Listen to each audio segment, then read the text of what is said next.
SP পর্যায়ের মানুষ 10 কোটি টাকা নিয়ে টিএসসি তে এসে বসে থাকে। সে রানিং এসপি, সে একজন হুম। রানিং এসপি, সে চাচ্ছে একটা জেলায় যেতে। আহত ছাত্রদলের যারা আহত হয়েছে তাদের করে সেভাবে রিকগনাইজ করা হচ্ছে না। এই বিষয়টি এমন না আসলে। দেখেন, আমরা যে আবু সাইদের কথা বলা হয়, আবু সাইদ হচ্ছে প্রতিরোধের একটা মেটাফরিক সিম্বল। আমাদের যে শহীদের ক্ষেত্রে যে এটা হচ্ছে মেটাফরিক সিম্বল, অর্থাৎ representative of the all the মার্টায়ার্স। যতগুলো মার্টায়ার্স হয়েছে সবার হচ্ছে প্রতীকী একটা সিম্বল। সাইদ কিন্তু এখানে একজন ব্যক্তি না, মুগ্ধ কিন্তু এখানে একটা ব্যক্তি না, ওয়াসিম কিন্তু এখানে ব্যক্তি না। এখানে দেখেন শুধুমাত্র এই 3 জন 5 জন শহীদ কিন্তু এক একজন ব্যক্তিকে রিপ্রেজেন্ট করছে না, এখানে সবাইকে রিপ্রেজেন্ট করছে। আমরা আমাদের জায়গা থেকে কিন্তু সবসময় আমরা বলার চেষ্টা করি। এবং আপনি যদি আমার সব বক্তব্যের মধ্যেই দেখেন, আমরা নির্যাতিত নিপীড়িত যেভাবে হয়েছে বিএনপির, এই কথাগুলাকে কিন্তু বারবার রিআইটারেট আমরা করছি। একাডেমিতে আমরা সেগুলো ডিসকাশন করছি। আমরা এগুলোতে নিয়ে কিন্তু আমরা সরব রয়েছি। আমরা বিষয়টা কিন্তু এমন না যে আমরা সরব নাই। আমরা বারবার বরং আপনাদের প্রতি হওয়া নির্যাতন নিপীড়ন সম্পর্কে আপনাদের যারা আপনাদের পূর্ববর্তী প্রজন্মের যারা রয়েছেন তাদেরকে আমরা স্মরণ করিয়ে দেই। ইতিমধ্যে আপনি নিশ্চয়ই নোটিস করেছেন, পূর্ববর্তী প্রজন্মের আমাদের যে রাজনীতিবিদরা রয়েছেন তাদেরকে আমরা দেখছি তারা ওই অতীতের নির্যাতন নিপীড়ন গুম খুনের যে ইতিহাসগুলো সেগুলো তারা ভুলে যাওয়ার পরিক্রমায় রয়েছেন। তারা বরং আওয়ামী লীগের প্রতি এক ধরনের সিম্প্যাথি গেইনের ক্যাম্পেইনের মধ্যে রয়েছেন। আমরা সেটিকে বিরোধিতা জানিয়ে বরং আমরা তাদেরকে মনে করিয়ে দেই যে আপনার পিছনে কিন্তু একটা ঘা রয়েছে, সুতরাং এই ঘাটাকে আপনার চুলকানোর প্রয়োজন নাই। আমরা সেই জিনিসটা মনে করিয়ে দিই। তো সেই জায়গা থেকে আপনি, আমার মনে হয় যে রাকিব ভাই আপনাদের জায়গা থেকে এই বিষয়গুলোকে একটু নোটিস করবেন। আমরা আমাদের জায়গা থেকে, কারণ বৈষম্য বিরোধী ছাত্র আন্দোলন এটা ব্যক্তিগত জায়গা থেকে আপনারা নিজেরাই বলেছেন এই ব্যানারের অধীনেই হচ্ছে, এই ব্যানারটাকে সামনে রেখেই হচ্ছে যেহেতু আন্দোলনটি হয়েছিল, আওয়ামী লীগের স্থায়ী শত্রু হিসেবেই কিন্তু আমরা বিবেচিত হচ্ছি।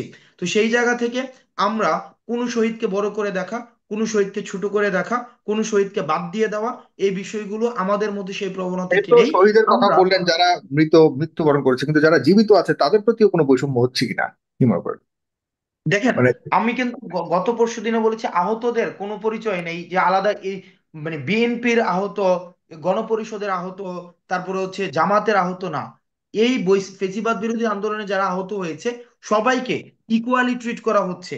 এবং হ্যাঁ, সরকারের সীমাবদ্ধতা রয়েছে, আমি বলবো না যে সরকারের কোনো সীমাবদ্ধতা নেই, অবশ্যই সীমাবদ্ধতা রয়েছে। আমি আজকে আপনার 5টার দিকে নিটোরে গিয়েছি এবং আপনার সাথে গাড়িতে বসেই কথা হলো, মানে অর্থাৎ পুরো 7 ঘন্টা সময় ওখানে ছিলাম। অর্থাৎ প্রত্যেকদিন কিন্তু আমরা যাওয়ার চেষ্টা করছি। এর আগের দিন বিএনপি থেকে সালাউদ্দিন সাহেব গিয়েছেন বা তৃণমূল জায়গা থেকে গিয়েছেন। আমরা সরকার পর্যায় থেকে যেভাবে চেষ্টা করা হচ্ছে আমরা নিজ নিজ জায়গা থেকেও কিন্তু সেভাবে চেষ্টা করছি। এখন দেখেন, আমরা একটা জিনিস ভুলে যাই, আমরা শুধু এই 100 দিনের দিকে তাকিয়ে আছি। দেখেন, আপনি একটা ড্রাইভারকে বাস চালাতে দিয়েছেন, কিন্তু ড্রাইভার যতই দক্ষ হোক না কেন, যদি এই বাসের বা এই যে ভেহিকলসটার যদি প্রপারলি ইকুইপড না হয়, সেটা যদি চাকা ঠিক না থাকে, ইকুইপমেন্টস যদি ঠিক না থাকে, ড্রাইভার যতই ভালো হোক না কেন এই বাসটা কিন্তু ঠিকভাবে চালাতে পারবে না। আমরা ডক্টর মোহাম্মদ ইউনূসকে যেই বাস চালানোর দায়িত্ব দিয়েছি, এই বাসটা আমাদেরকে প্রশ্ন করতে হবে। আমরা ডক্টর মোহাম্মদ ইউনূসকে আমরা বারবার হচ্ছে প্রশ্নবিদ্ধ করছি আমাদের জায়গা থেকে, আমরা সেটা করেই যাব।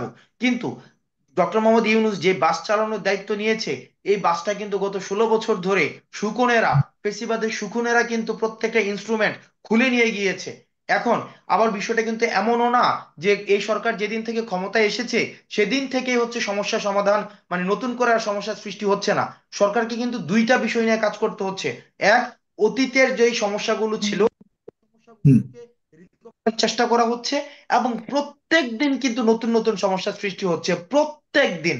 এমন একদিন আপনি দেখাতে পারবেন না যেই দিন সমস্যার সৃষ্টি হয় নাই। তো তার মানে কি, সরকারকে আপনার ডাবল জায়গা থেকে সরকারকে ডিল করতে হচ্ছে। এখন দেখেন, এই যে সম্রাট ভাই একটা বিষয় বললেন যে 100 দিনে কোনো প্রত্যাশারই প্রতিফলন ঘটেনি। ভাই, হুম। আমি একটা জায়গায় আপনাকে বলবো, দেখেন, আমাদের মানে প্রত্যাশার প্রতিফলনের দুইটা ইভ্যালুয়েশন হয়। একটা হচ্ছে কোয়ালিটেটিভ ইভ্যালুয়েশন, একটা হচ্ছে কোয়ান্টিটেটিভ ইভ্যালুয়েশন। আমি, যেমন দেখেন, ফেসিবাদের যারা দূষর ছিল তারা সব উন্নতিকে তারা কোয়ান্টিটেটিভ ইভ্যালুয়েশনে নিয়ে যেত। তারা দেখতেন যে মাথাপিছু আয় এত, মানব উন্নয়ন সূচক এত, তারপর হচ্ছে ঋণ এত, তারপর হচ্ছে আমাদের জাতীয় আয় এত। অর্থাৎ প্রত্যেকটাকে মানে উন্নয়নকে সংখ্যাগত পরিমাণের জায়গায় নিয়ে গিয়েছেন, গুণগত পরিমাণের জায়গাটাই কিন্তু আনেননি। ভাই আপনি যদি খুব মনোযোগ দিয়ে দেখেন, এই সরকার কিন্তু এই যে কোয়ান্টিটেটিভ ইভালুয়েশনের পাশাপাশি কোয়ালিটেটিভ যে অ্যাসেসমেন্ট সেই জায়গাটাতেও কিন্তু গুরুত্ব দিচ্ছে। আপনি দেখেন আমরা যে বলছি যে উন্নয়ন একেবারেই করে না, এই বিষয়টা কিন্তু এমন না। মানে দেখেন কোন আমাদের সেক্টরটাতে যে দিচ্ছে এবং কোন আমি সেক্টরটাতে আমি হ্যাঁ ইতিমধ্যে আমি আপনি আমি মনে করেন কিছু স্পেসিফিক অর্জন করছি, হয়েছে বলে মনে আমি করেন? একদম স্পেসিফিক করছি, একদম আমি কনক্রিট শব্দ ব্যবহার করব, কোনো ভেগ মানে অনেক উন্নয়ন করেছে করেই যাচ্ছে এরকম শব্দ বলবো না, আমি সেক্টর ধরে ধরে বলছি। যেমন একটা অগ্রগতির আমি মানে রিগ্রেসিভ একটা আলোচনা করি, যেমন প্রথমে আজকে সাইদ ভাই শুভ সংবাদ দিলেন যে 15 জন যাদেরকে চা খেতে আমন্ত্রণ জানানো হয়েছিল তাদের সম্পর্কে কিন্তু একটা ইতিবাচক পরিবর্তন এসেছে। আমরা এই যে ফেসিবাদ জুডিশিয়াল সরকারের, কাউন্সিল করে, আসনাদ সাহেব, জুডিশিয়াল কাউন্সিল করে তাদের দুর্নীতির তদন্ত হচ্ছে, হ্যাঁ যেটা আমরা তদন্ত হচ্ছে, সবাই চেয়েছিলাম। এটা কিন্তু একটা পজিটিভ দলবাজ, মুভ। আওয়ামী লীগের দলবাজরা। হুম। হ্যাঁ একটা পজিটিভ মুভ। দ্বিতীয়ত দেখেন, বিগত সরকারের সময় যে বাজেটগুলো পাশ হয়েছে বিভিন্ন উন্নয়নমূলক খাতে, সেগুলাকে কিন্তু আবার রিভিজিট করতে পাঠানো হয়েছে। আমরা দেখলাম যে গতকাল একটা ছিল, আমি যদি ভুল না করে থেকে 59,000 কোটি টাকা, সেটা থেকে কমিয়ে কিন্তু 47,000 কোটি টাকা আনা হয়েছে। তারপরে দেখেন আপনার আপনি ব্যুরোক্রেসির জায়গা থেকে, পুলিশের জায়গা থেকে, অ্যাডমিনিস্ট্রেশনের জায়গা থেকে আমরা কিন্তু এক ধরনের গুণগত, যেমন আমি ব্যক্তিগত হতাশ, জায়গা থেকে হতাশ, হতাশ। এই কয়েকটা নাম বললেন, সব জায়গাতে হতাশা আছে। দেখেন, পুলিশ আমি পুলিশ বলছি হতাশা অ্যাডমিনিস্ট্রেশন, অবশ্যই সিভিল আছে। অ্যাডমিনিস্ট্রেশন, আমি আমি কোথাও কোনো বলছি না, কিছু ঠিক নেই। সেখানে আমি অভিযোগ আচ্ছা, আসছে, সেখানে আমি পদায়ন আমি করা জাস্ট হচ্ছে, এক মিনিট বলি পদায়ন হাসনাত, করা হচ্ছে, সেটা হচ্ছে, একটু একটু আমি শেষ কিন্তু করি। আমি জাস্ট পদায়ন এক করা মিনিট হচ্ছে, বলি। এখনো পর্যন্ত পদায়িত হচ্ছে বিনিময়ের মাধ্যমে, এখনো পর্যন্ত ভুল না, মানুষকে আমি এক মিনিট বলি গুরুত্বপূর্ণ হাসনাত, জায়গায় দেওয়া এই যে হচ্ছে। 90 দিন। একটু একটু একটু শেষ করি। সবচেয়ে বড় সমস্যা রয়ে গেছে বাজার নিয়ন্ত্রণ, বাজার ব্যবস্থা, দ্রব্যমূল্য সেখানে কি করতে পেরেছে সেটি নিয়ে সবচেয়ে বেশি হাহাকার হচ্ছে। আমি জানি এগুলি অনেক বড় ব্যাপার, এত স্বল্প সময় করতে পারবে না, আমি কিন্তু অ্যাড্রেস করতে পারবো, আমি অ্যাড্রেস করতে পারবো, অ্যাড্রেস করতে পারবো। তো দেখুন, আমি ডিসকাশনটাকে একাডেমিক জায়গা থেকে দেখতে চাই। একাডেমিক জায়গা থেকে যদি অ্যাড্রেস করি, আমি একটা একটা করে ধরে আসি। আপনি বললেন যে হতাশ, অবশ্যই হতাশ। কারণ এই গণ অভ্যুত্থান পরবর্তী বাংলাদেশ নিয়ে মানুষের যে প্রত্যাশা, এই প্রত্যাশাটা আকাশ ছোঁয়া ছিল। আমরা কিন্তু বারবার বলে আসছি এই সরকারটাকে আমরা একটি বিপ্লবী সরকার হিসেবে দেখতে চেয়েছিলাম, কিন্তু এই সরকারটা হয়েছে একটা কনস্টিটিউশনাল ব্যুরোক্রেটিক একটা সরকার। আমরা কিন্তু এটা অস্বীকার করছি না, কনস্টিটিউশনাল ব্যুরোক্রেটিক সরকার। সেই জায়গা থেকেও আপনি যে বলছেন যে পরিবর্তন হয়নি, পরিবর্তনটা প্রত্যাশিত মাত্রায় হয়নি, কিন্তু পরিবর্তন শুরু হয়েছে। দেখেন আপনি যে বাজার নিয়ন্ত্রণের কথাটা বললেন, আমি ব্যক্তিগতভাবে এগুলা মানে আমি পড়াশোনা করার মানে বিভিন্ন জিনিসগুলো নিয়ে আমি দেখার চেষ্টা করছি। কারণ যেহেতু আপনি আমাকে প্রশ্ন করতে পারেন, আমি দেখার চেষ্টা করেছি। এই বিষয় নিয়ে আমার একদম খুব বেশি নলেজ ছিল না। যেমন বাজার ব্যবস্থা নিয়ে আমি একটা জিনিস দেখলাম, গভর্নমেন্ট কিছু কিছু প্রতিষ্ঠানের ব্যাংক অ্যাকাউন্ট কিন্তু সিজ করেছে। আপনি দেখেন, যারা এই ফেসিবাদকে গত দীর্ঘ একটা সময় দিয়ে পৃষ্ঠপোষকতা করেছে, এখন ওই প্রতিষ্ঠানগুলোই আওয়ামী লীগের সরকারের সময় মনোপলি ভিত্তিতে আপনার বিভিন্ন ভোজ্য পণ্য আমদানির সাথে জড়িত ছিল। আজকে যখন ব্যাংক অ্যাকাউন্ট সিজ করা হয়েছে, ওই প্রতিষ্ঠানগুলোই আমদানির উপরে এক ধরনের অঘোষিত অবরোধ চালু করেছে। অর্থাৎ বাজারের সাপ্লাই এবং হচ্ছে ডিমান্ডের যে বিষয়টা, তারা সেটা এককভাবে ওই ফেসিবাদের দোসরগুলো হচ্ছে নিয়ন্ত্রণ করত। সরকার এই জায়গায় আবার অ্যাড্রেস করা শুরু করেছে। এখন দেখেন দ্বিতীয়ত যে বিষয়টি আপনি বলেছেন যে টাকা দিয়ে হচ্ছে কি আপনার ওই যে পদায়ন করা হচ্ছে। এখন সাগর ভাই, এই জায়গায় যদি টাকা দিয়ে পদায়নের যে বিষয়টি আসে, সেই জায়গায় যদি কনক্রিট এভিডেন্স থাকে, আমরা যদি প্রকাশ করি, আমরা এই সরকারের বিরুদ্ধে কথা বলবো। কারণ আমরা এই যে 2000 শহীদের রক্ত দিয়ে আবার টাকা দিয়ে যদি পদ বাণিজ্য করতে হয়, আমরা আসলে এটার জন্য আমরা প্রস্তুত না। এখন দেখেন, সরকারের পরিবর্তন হওয়ার সাথে সাথে এখানে আমরা 4 জন মানুষ রয়েছি, 4 জন মানুষ বিভিন্ন বিষয়ে কথা বলি। সরকার পরিবর্তন হবে, এর পাশাপাশি আমাদের ব্যক্তিগত জায়গায় আমাদের পরিবর্তন হতে হবে। আমি দেখেছি আমরা টকশো একসাথে করি, কিন্তু টকশো থেকে বের হওয়ার পরে আমাকে ফোন দিয়ে বলে এই তদবিরটা একটু দেখো, এই যদি একটু দেখো, আমরা আমরা ভাই ভাই তো। অর্থাৎ দেখেন, টিএসসি তে এসে বসে থাকে প্রত্যেক দিন। আমরা রাস্তায় এখন বের হই না, এই কারণে বের হই না, কারণ প্রত্যেকটা মানুষ, সমাজের প্রত্যেকটা স্টেক হোল্ডার্স, বিশ্ববিদ্যালয়ের শিক্ষক, সাবেক আমলা, তারপর হচ্ছে সবাই নিজেকে বলছে যে আমরা আন্দোলনে অংশগ্রহণ করেছিলাম, সুতরাং আপনি আমাদের ব্যাপারটা দেখেন। আমরা আন্দোলনে অংশগ্রহণ করেছিলাম, আমাদের ব্যাপারটা দেখেন, আমাদেরকে এখানে পদায়ন করেন। এসপি পর্যায়ের মানুষ 10 কোটি টাকা নিয়ে টিএসসি তে এসে বসে থাকে। সে রানিং এসপি, সে একজন রানিং এসপি, সে চাচ্ছে একটা জেলায় যেতে। তাহলে দেখেন আপনি, এই যে একটা আমাদের এনএক্সপি জেলায় যেতে মনস্তাত্ত্বিক, কত টাকা চাচ্ছে?